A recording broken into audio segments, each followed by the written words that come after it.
గుంటూరు చుట్టుపక్కల 6-7 మండలాల్లో అత్యధికంగా మిర్చి పండిస్తారని చెప్పేసి, బాగా మంచి నాణ్యత చూపిస్తారని చెప్పేసి కేంద్ర బృందం కూడా ఈ మధ్య వచ్చి గుంటూరు మిర్చిని ప్రాధాన్యత తీసుకున్నారు.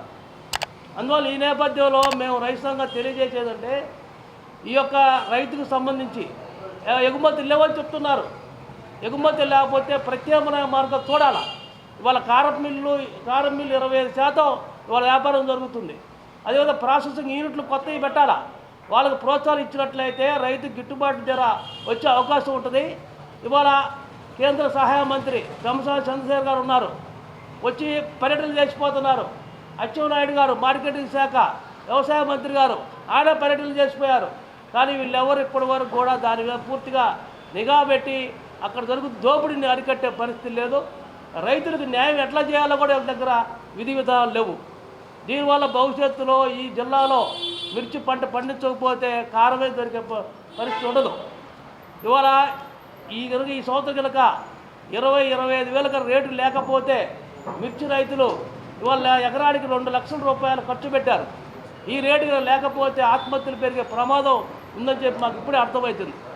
అందుకని మేము ప్రభుత్వాన్ని కోరుతున్నాం, మీరు వెంటనే చర్యలు తీసుకొని కేంద్ర రాష్ట్ర ప్రభుత్వాలు వెంటనే ఈ రైతులు కాపాడుకోవడం కోసం మీరు వెంటనే దీని మీద రైతులు ఇక్కడ ఉన్న నిఘాని, ఇక్కడ ఉన్న విజిలెన్స్ కూడా ఉన్నారు, దానికి సంబంధించి కూడా ఇక్కడ నిఘా పెట్టి దీన్ని ప్రక్షాళన చేసి రైతుకు గిట్టుబాటు రేటు కలిసే విధంగా చేయాలని. ఇంకో ముఖ్యమైన విషయం, ఈ ఏడాదిలో 6 వ్యాపారస్తులు రైతులకు మిర్చి ఎగ్గొట్టారు. మిర్చి డబ్బులు తీసుకొని, అంటే మిర్చి తీసుకొని డబ్బులు ఇవ్వకుండా ఎగ్గొట్టారు 6. 70 కోట్లు ఈ మధ్యనే నష్టపోయినట్టు వాళ్ళకి డబ్బులు ఇవ్వాలని చెప్పి ఎంపీ గారి దృష్టికి తీసుకెళ్లారు. అసలు ఏం చేశారో తెలియదు. ఇవాళ దొంగలందరూ తిరుగుతాలో ఉన్నారు. ఇవాళ అక్కడంతా కూడా వినోద పేరుతో ఇవాళ షాపులు నడుపుతున్నారు.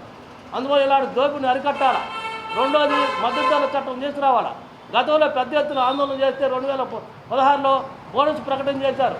అందువల్ల ఇవాళ ప్రభుత్వం వెంటనే చర్యలు తీసుకొని ఈ రైతుకి 20,000 తగ్గకుండా రేటు ఉండాలని చెప్పేసి మేము కోరుతున్నాం.